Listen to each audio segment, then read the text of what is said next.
রেশমি রুটি। নমস্কার, আমি তৃপ্তি। আমার তৃপ্তি রান্নাঘরে সবাইকে স্বাগতম। আজকে আমার রেসিপি রেশমি রুটি।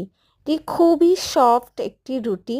এটি ছোট বাচ্চাদের খুবই পছন্দের একটি রুটি এবং বড়দের ছোটদের সবাইকে এটি টিফিন হিসাবে আপনি খুবই দিতে পারেন। আর খুব সহজেই এই রেসিপিটি তৈরি করা যায়। তো দেখা যাক কীভাবে আমি এই রেসিপিটি তৈরি করলাম।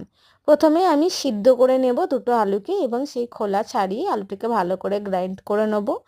তার মধ্যে একটু কুচানো কাঁচা লঙ্কা, জিরে গুঁড়ো, চিলি ফ্লেক্স, নুন, ধনে পাতা আর ময়দা দিয়ে ভালো করে একটা ডো বানিয়ে নেব। একটু ওপর থেকে তেল দিয়ে আমি কিছুক্ষণের জন্য এটাকে ঢাকনা দিয়ে রেখে দেব।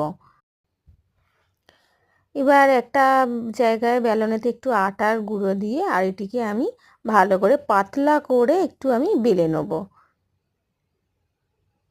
তারপর একটু কড়াইতে চাটুর মধ্যে একটু চাটু গরম হয়ে গেলে তাতে একটু এক পিঠ ওই পিঠ সেঁকে নিয়ে একটু তেল দিয়ে খুব ভালো করে এটাকে একটু লাল করে ভেজে নিতে হবে। তাহলেই তৈরি হয়ে যাবে আমাদের আজকে রেশমি রুটি। খুবই সুস্বাদু এবং বাচ্চাদের খুবই